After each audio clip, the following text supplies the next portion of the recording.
അപ്പോൾ എല്ലാ ഗൈസ് എല്ലാവർക്കും എൻ്റെ വീഡിയോയ്ക്ക് സ്വാഗതം. ഞാൻ റൂമിൽ സിനിമ കാണാൻ വന്നിരിക്കുന്നത് ബബ്ബ. അപ്പം കാണാൻ വേണ്ടി പോവുകയാണ്. പടം തുടങ്ങുന്നേ ഉള്ളൂ.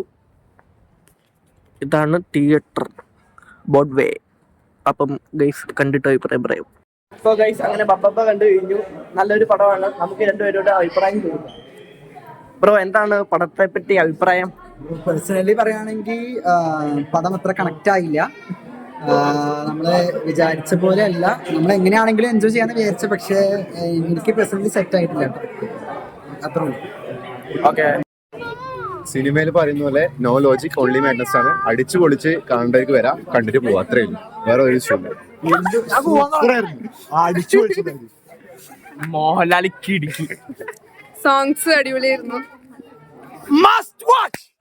അപ്പോൾ ഞങ്ങളെ മലയാളി പ്രവാസികളെ സംബന്ധിച്ചിടത്തോളം സിനിമ കാണുക എന്നുള്ളത് വലിയൊരു ഹരമാണ്. കാരണം എന്ന് വെച്ച് കഴിഞ്ഞാൽ ഞങ്ങൾ ഇവിടെ വരുന്ന എല്ലാ മലയാള സിനിമകളും ഞങ്ങൾ വളരെ ഭംഗിയായിട്ട് പോയിരുന്ന് കാണാറുണ്ട്. അത് നല്ലതായാലും ചീത്തയായാലും ആസ്വദിക്കാറുമുണ്ട്. അപ്പൊ ഇന്നത്തെ സിനിമ അഥവാ ഈ ഹീറോസൊക്കെ ഉണ്ടായിരുന്നുണ്ടെങ്കിലും ഒരു എന്താ പറയാ, ഒരു മസാലക്കൂട്ട് സിനിമയായിരുന്നു എന്ന് പറയാം. അടിപൊളി പാട്ടുകളും എന്തോ ഭയങ്കര സൗണ്ടും ആക്ഷനും എല്ലാനും ആയിക്കോട്ടുള്ള ഒരു മസാലക്കൂട്ട് സിനിമയായിരുന്നു. എങ്കിലും അതില് ഒരു സത്യമുണ്ട്.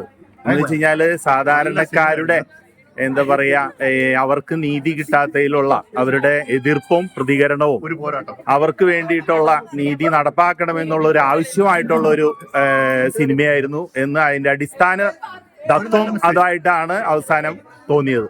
അതുകൊണ്ട് ഒരു പരിധി വരെ അതിലെന്തോ ഒരു നന്മ ഒളിഞ്ഞിരിപ്പുണ്ട്. Okay, thank you.